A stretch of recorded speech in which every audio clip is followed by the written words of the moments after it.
Hello and welcome back to Making of Merle, character for the video game Gray Skies Dark Waters. Kickstarted almost, I think, over a year ago, and it's a point-and-click adventure game where you're trying to discover what happened to Merle's mother, who has disappeared out of thin air. Merle is trying to deal with this by being a preppy girl and not letting the inner turmoil show, and she's 11 years old, and I've been modeling her in a stream-based series, kind of trying this whole thing out, see if this is something for me and how it affects my artistic process. Right, so in the last session we divided her jacket from this model, which we had polygrouped, and then used panel loops to divide it into this sort of a format. So in this one, I hope to start detailing the panel loops a bit more, get a lot more detail going in here, and get it to read a lot more like this, kind of get the shape just kind of finalized out, but not too much. Absolute detailing we'll go over in a later pass, where I'll go through all of the objects on Merle again. I haven't even gotten to her shoes yet, so I don't want to spend too much more time on the jacket before moving on to other parts. Right, so what we have is, the last episode, we encountered some problems because the polygroups were a little funky. So, let's see here. Seems like... Did I even import the... Oh. I actually missed another part of the model. So let me just go ahead and append a new Polymesh 3D, which I imported this, or do I already have that? Let's see here. I do already have that, I think. Oh no, I don't already have that. Okay, so that's just a matter of pulling this up here, and then pulling this one above here. And you want to always be careful which one you merge down with. I usually prefer to merge down with the more important subtool, because that's the undo history that will be kept. So I'm going to go here, merge down. Okay. And now we have the complete lower part of the jacket, the collar. We're going to use a different method for that, because it's got a little bit of a thinner and a different material. I hope I'm not talking too fast. Please let me know in the comments if you're having trouble understanding anything, or if you're having any questions. Always excited about questions. Yeah. So this part right here has not gotten creased yet. I'm gonna go ahead and do that. How am I gonna do that? Let's go out of dynamic and select rect.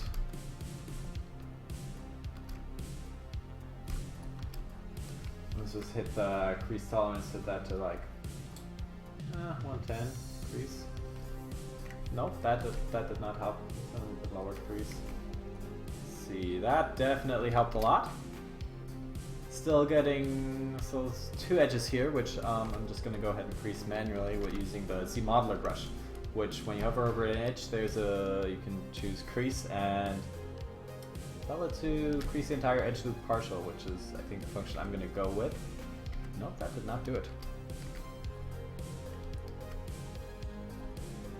Non-symmetrical operation. Yes, it is non-symmetrical. That is why it did not crease it. Same thing with this edge down here. See, that looks a lot better. Oh, a little bit of a weird deformation here, but let's see if I can fix that as well.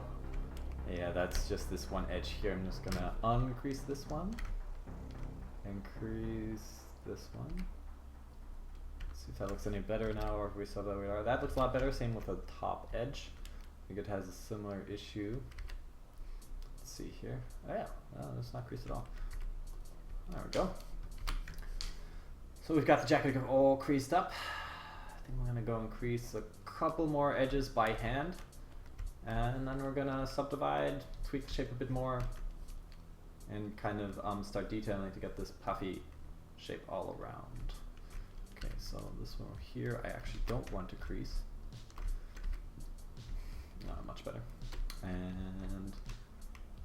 here, I think I do want to crease.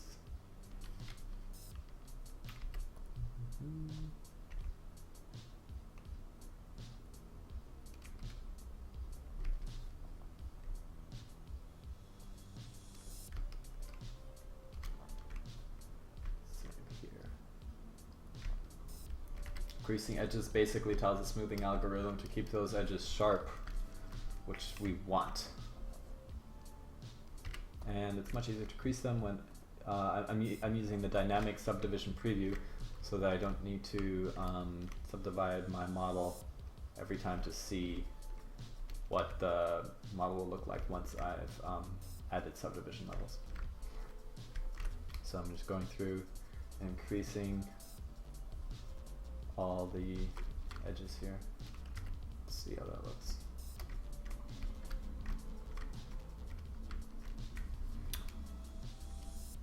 Should really get off Facebook. And let's see.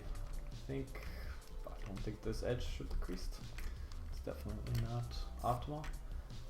Just want to be extra sure that everything's alright once I add subdivisions, because afterwards it's going to be just a tiny bit harder to go back and get those edges as sharp as I now have the pretty simple opportunity to do.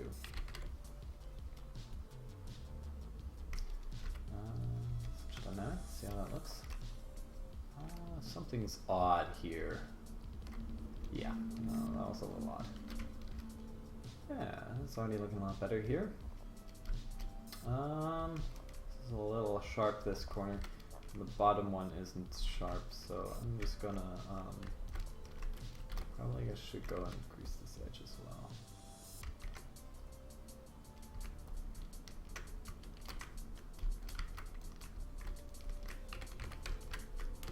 Maybe move this in a bit, just a tad, and another crease, edge to crease.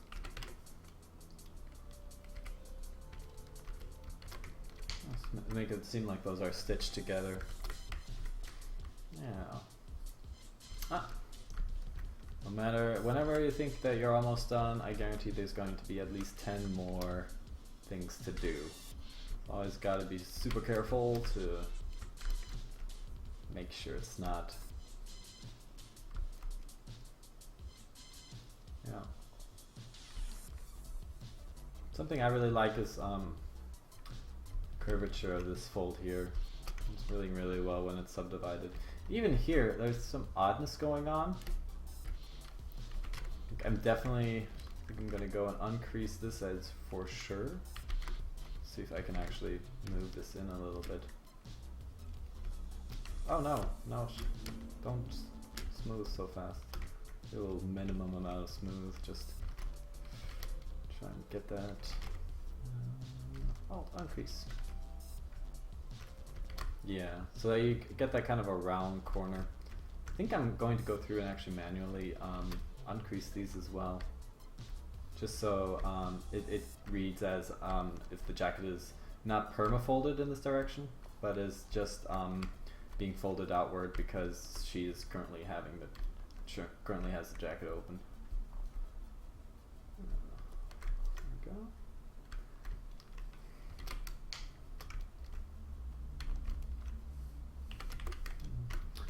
This kind of a weird sci-fi look going on. Let's move topological to adjust it manually. I want to move the top one. Yeah. Oh my goodness, what is going on there? What is going on there? That is not looking good. Seems like there's something unwelded there. It's probably because that is one of the parts that came from Blender, and I probably did something kind of messy there. Let's hope nobody notices. Sometimes you just, since this is all going to probably get baked onto a flat mesh anyway, if one can avoid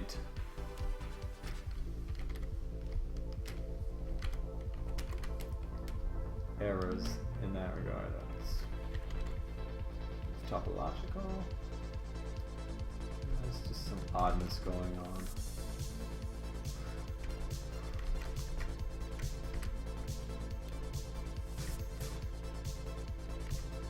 see if it's the top part or it won't do it when the mesh is hidden. Let's see what's going on here. Maybe I can fix. Oh, I think I found the offending face or vertice. And yes, as I suspected, there's a hole, and it is bad. Let's just. I'm gonna switch from dynamic, especially when doing things this tiny.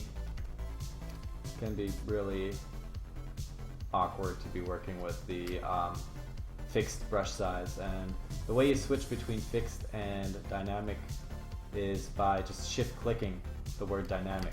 So just clicking it won't do anything, it'll just change the brush size, but if you shift click this, it's gonna switch. Okay, let's see if that fixed it. Yeah, that's already looking a bit better. Still a bit of a glitch there, but if it's only in the high resolution mesh and after retopology, it shouldn't be tragic. It's obviously not optimal, but the amount of time it's going to take to fix it would just take longer than it's worth, in my honest opinion. But maybe I'll get proved wrong, and just my lazy ass will punish me. Okay, that's looking good. I'm just gonna do another super duper check of everything.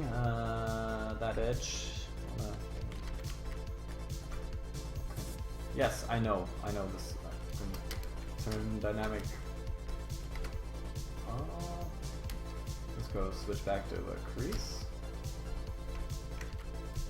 I like that more. Yeah, definitely. Kind of monolith shape. Okay. Okay, don't see any more errors. I actually like that this edge isn't as creased. Well, it is creased, but that's fine. I like it. Yeah, what's there's a ledge right here. Let's make this one crease. It's looking better now. So it looks like this way. There's no awkward edges in between. It doesn't look like it's been, looks more like it's been sewn together. I'm gonna uncrease this one. Yeah, that's nice and round now. This one seems like there's the same problem right here where the crease was a little, polygons were a little too out of control, and as you can see, out of control is not an overstating, but it should be. Oh, what are you doing here? Okay, there we go. Take that. Just kind of relax, chill the polygons out. No, don't behave. Don't behave. Just move around the general shape. Something that we absolutely forgot is what we want to do is we want to crease the zipper, and the zipper is this part that's going right here, and we definitely want to have that creased, and maybe I might even go through and bevel that just in order to have that. See, I wonder if that crease is enough. I don't think it's enough. I don't know. What do you think? Let's get this shape a bit more. I think I'm going to go bevel it because it'll be a nice effect. It'll be a really nice effect if we bevel that out and then make room for the zipper, which I can, I guess, go ahead and drag out. Like I said, I don't want to add too much detail, don't want to get lost in that, but it's not a lot of work since we have the insert multi-mesh zipper brush. This is a bit of a big gap up here. Maybe I can pull this in a bit more. Make that look less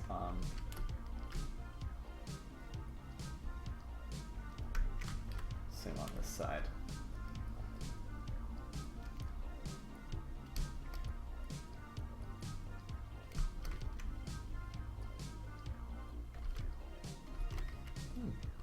What's going on there, buddy?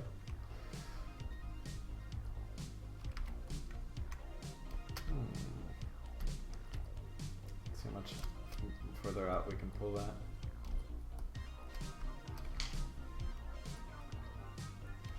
Sometimes you just have to play with the mesh. Every mesh smooths a little bit differently. But I think this is pretty nicely spaced now. It's not perfectly spaced, and that's kind of bothering my OCD side, but at the same time, the jacket is never going to be perfectly sitting on the body either. So it's never going to be perfectly situated anyway. This is getting a little skinny here. Play with these a bit more. Now it's much easier to read how the final result will look based on the panel loops. So just kind of smudging everything around, trying to get a smoother look, trying to get it to read better. That's a little bit odd here. I want to get that shape real defined here. And this is one of those projects where I would not have been able to do all of this in ZBrush in the previous version. This is really enabled by ZModeler and the dynamic subdivision level preview. Because being able to edit it on such a low subdivision level and already kind of being able to visualize how it's going to look in the final is just, it's worth gold. It's worth its weight in gold, no doubt about it. Let's smooth. This is a little, but you know what? It can go out a little bit because it can accentuate the figure here a little bit. Just a little bit to remind you that this is a little girl and not, just to get a little bit more gender distinction in there. Yeah, really enjoying that. Kind of wondering myself why this should really be starting up here with the I actually ended up polygrouping that incorrectly, but I think we can fix it by just kind of dragging it around. It's just a problem area already,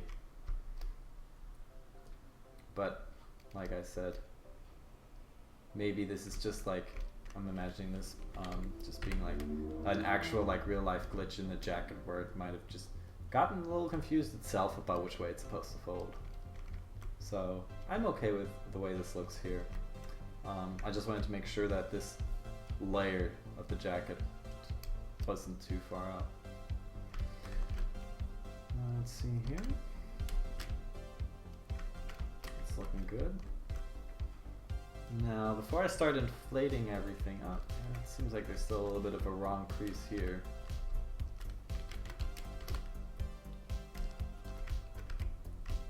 There we go. It's looking better. One of the terrible thing is I know that no matter how much I am going to try and get this result perfect, as soon as I start working on the subdivided model, I'm going to see like 10 areas where I'm like, God damn it, why didn't I crease that? But luckily, the shape is not final. Like right here, again, why did you crease that, David? Why? Uncrease. Oh no, it's got even more crease in it than at first anticipated. Uncrease that as well. That looks better. One danger modeling this jacket is that between these layers there is literally nothing. They're not connected in any way topologically, so if I use topological masking, this completely isolates this one, which is a bonus, a plus and a negative, because I can move them individually, which is really nice without having to turn on polygroup masking or anything like that. But at the same time, if I was to take one and move it way out, I don't know, like this, it would be nearly impossible to get it back into the connected position it was when I made it at first. So that's why I'm being super careful to get the position as well defined as I possibly can from the get-go. Oh, okay. Alright, I'm going to go ahead and bevel these edges here. Forgive me if we do a quick save first.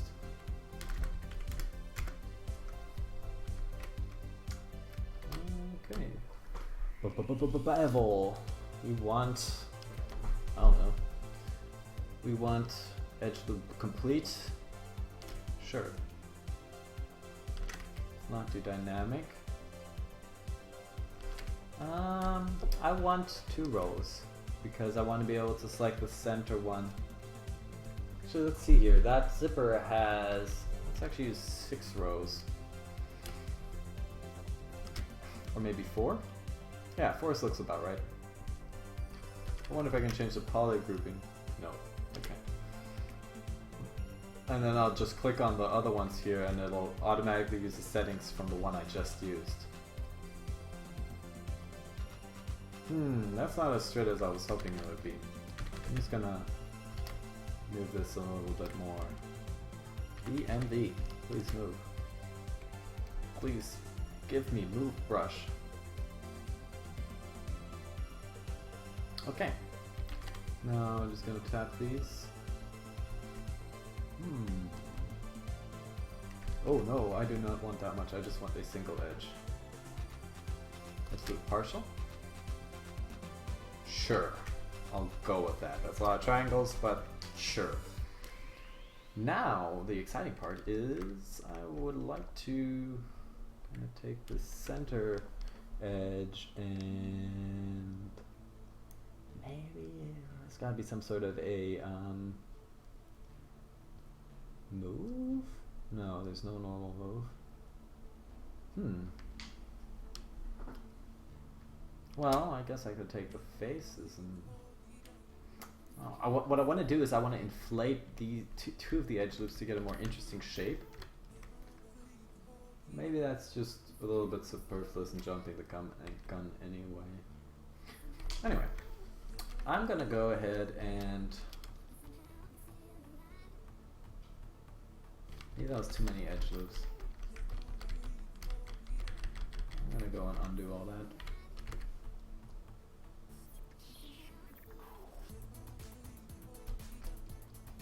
Kind of tweak this just a little bit more. And I'm going to go with 2 edge loops and then work on a higher subdivision level for inflating them. I'm going to go back to bevel and say 2 rows. Just tapping again. Still has stored the distance that I want and it's still using edge loop partial, so yeah. Let's see how it looks in the dynamic mode. You can definitely see that there is a seam here, but it's also not as sharp, which I kind of like. I think I'm gonna go ahead and still kind of crease the edges here though. Crease, edge loop, complete. No, not the poly loop. The edge loop complete.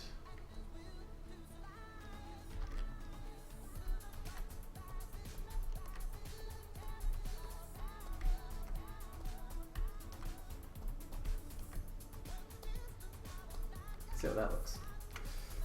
That's nice. I like that. I like this a lot.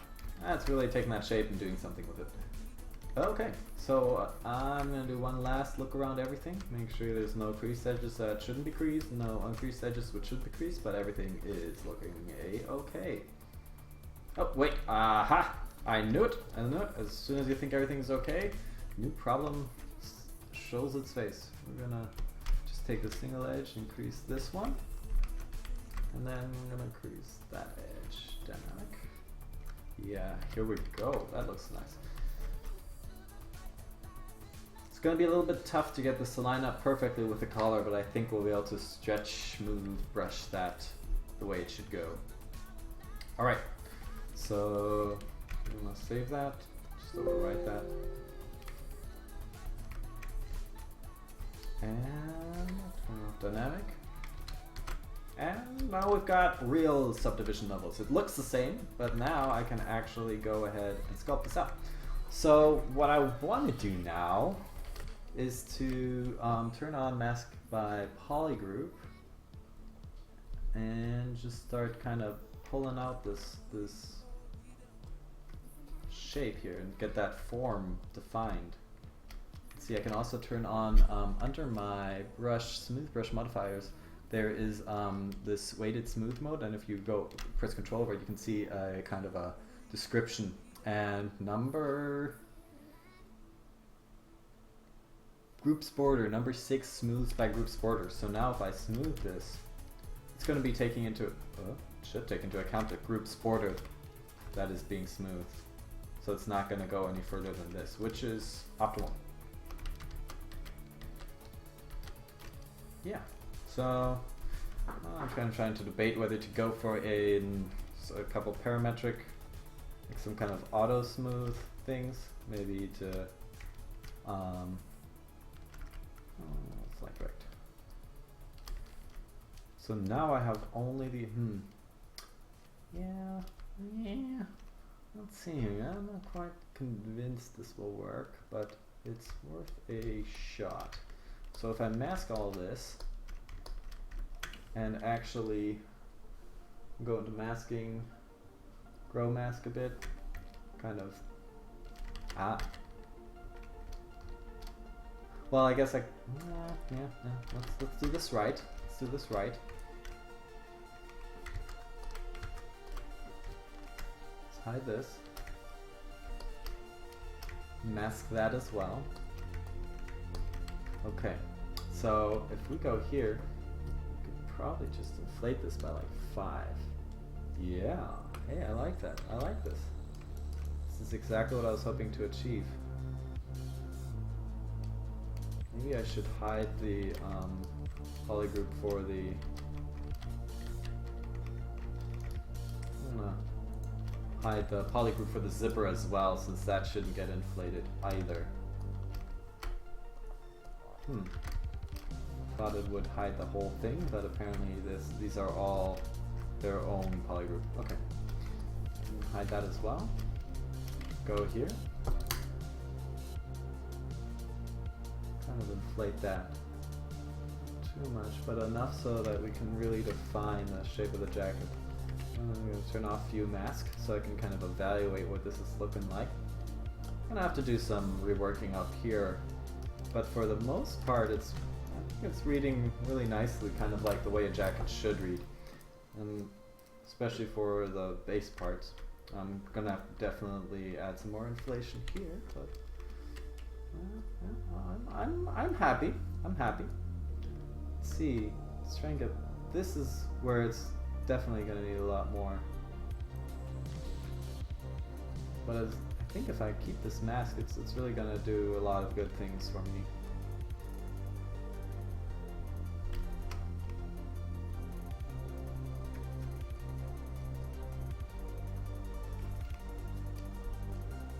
So this is where, after I'm going to do this part, it's going to be much harder to ever go back, as you could probably imagine. So, this is a bit unfortunate here that for some reason when I subdivided, this edge came out. Maybe it was uncreased because of the Z modeler. I don't know, but it's way too late now to ever go back. There's no going back. I'll have to pinch that up. Maybe I can just invert this and kind of pinch that. Oh no.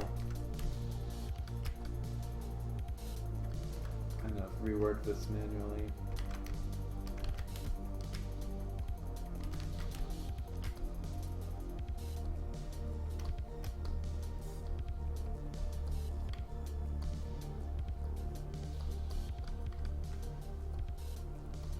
This is requiring a lot of concentration for my small brain.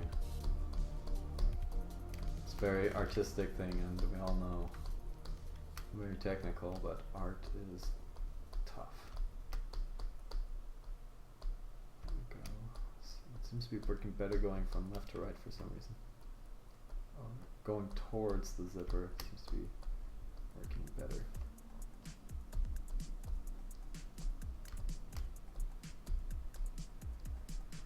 Seems also works better if I stay on one side of the layer instead of going in the middle, where it kind of seems to be freaking out a bit.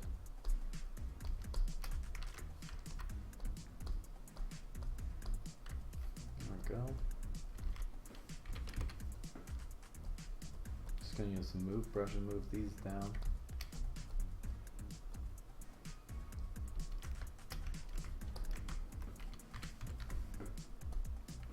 Turn off the mask.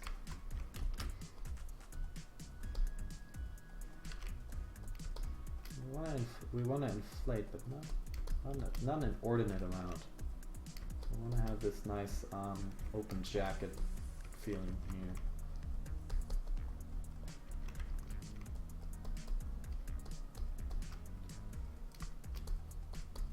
Obviously, this is still pretty low poly. Well, all these gorgeous folds are, I think, really gonna play a huge role in convincing the jacket's material. But even just getting the basic form worked out, I think, is going to be doing wonders here. Surface properties are really secondary because they're the last thing that the viewer notices. So the first thing that you need to convince the viewer of is your form, making sure that your silhouette, making sure that that reads correctly. Because if that's not reading correctly, then your viewer is just going to disengage from the very beginning. And the second thing is the form, basically the shading on the object. That's the second thing the viewer will go to check to see, hey, is this what is this object like? What kind of a shape?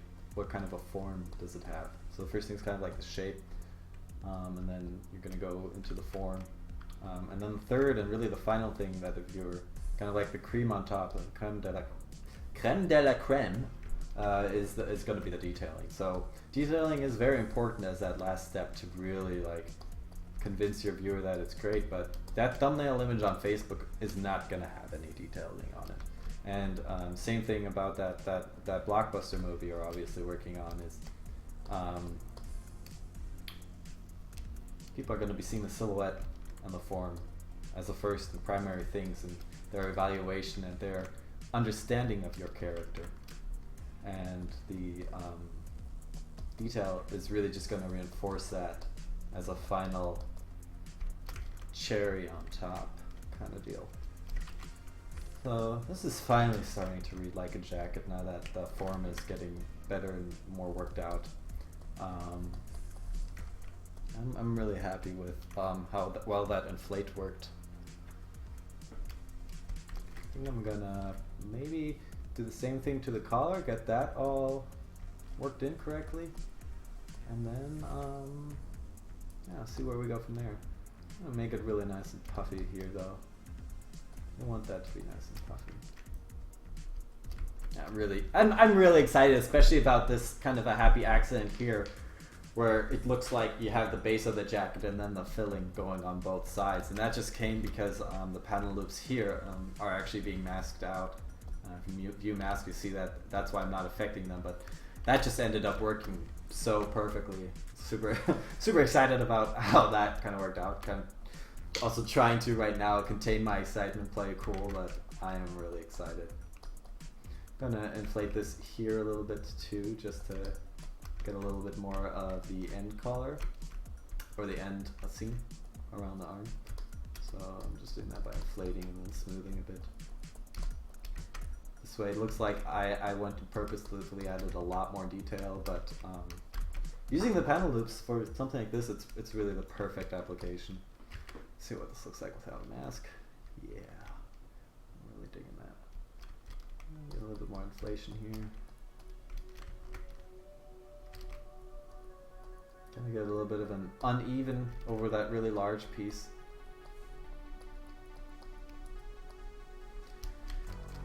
Yeah.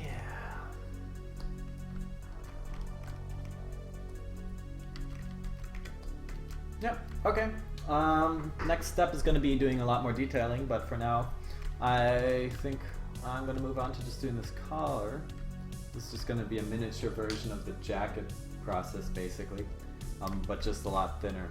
Where the jacket is pretty thick, the collar seems to have a pretty thin thing. And right here, we've got the, it's kind of a buttonhole.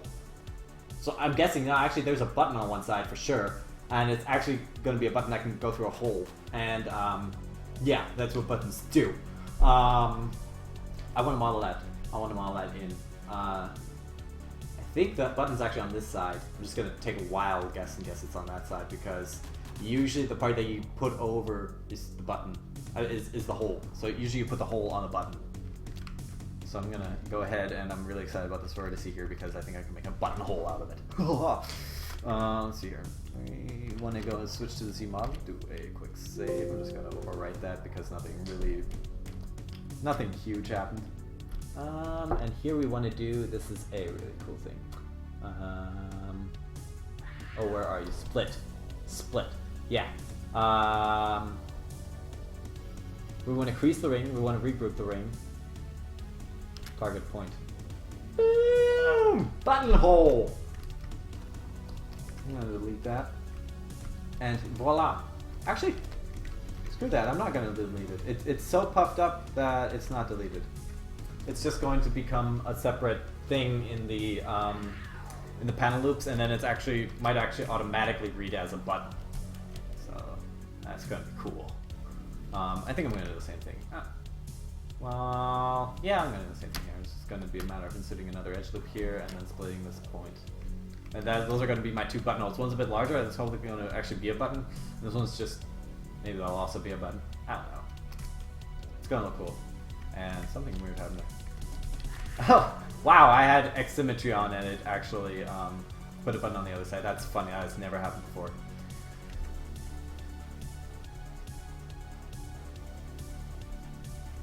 I'm going to turn off the... okay, let's see how the panel loops behave today.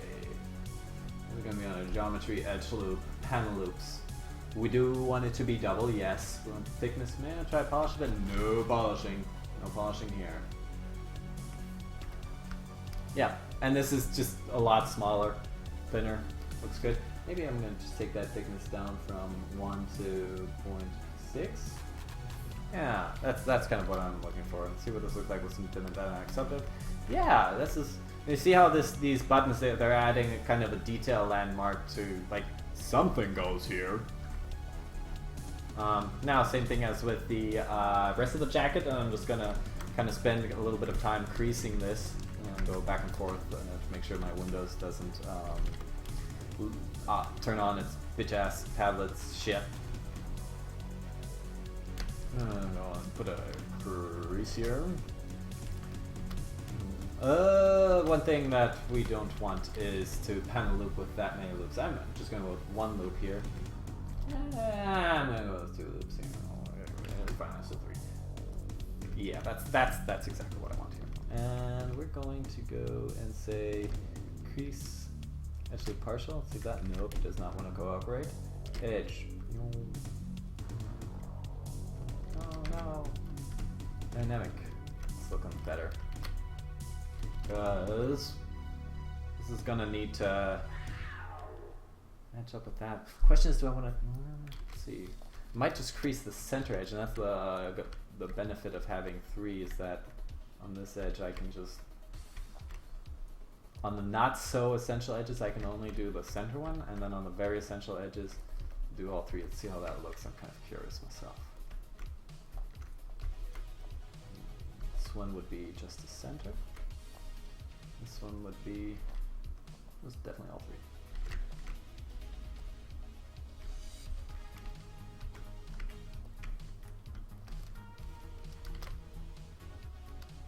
Yeah, I can live with this. I'm gonna have to move this a little bit around, but this definitely needs a crease right here. Actually, probably there, no, but this one here needs a full crease.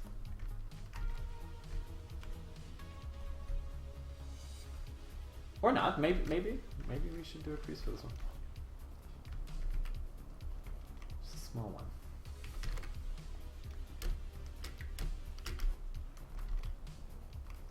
Do you have topological move on? Is it masking? Ah, it is still masking by the polygroup. Oh, very smart.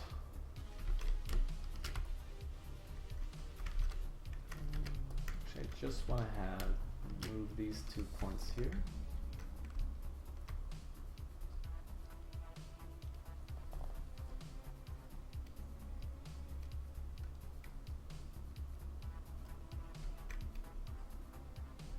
Seems like the button's going to be over here, but I don't really mind that much. I was talking earlier about how I thought that button shouldn't be there, but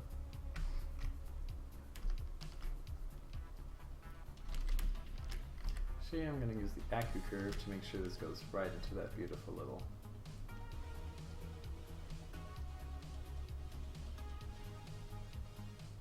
and has a nice upward spiral. I think I'm happy with that.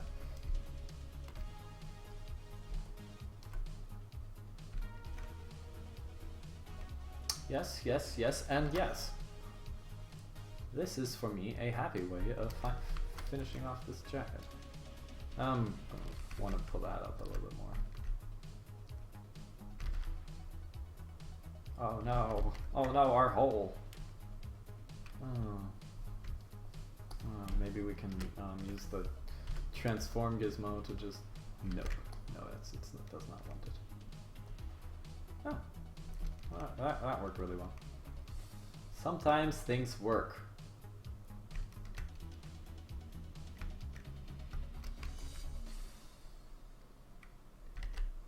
Take it a little bit higher.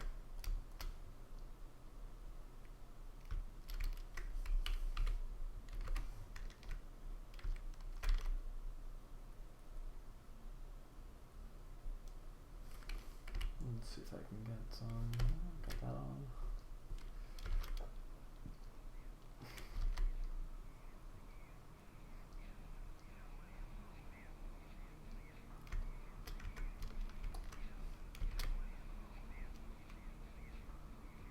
Yep, that is reading like a jacket to me. Actually, this connection here is correct. Yeah, I'm happy with that jacket. Looks nice, fluffy. Got the collar nice worked out. Let's see if there's anything else. I guess I could go ahead and add the zipper, but I kind of want to wait until I start detailing for that step. It's been a kind of a short session. Things went a little bit faster than I expected, which is a really good thing.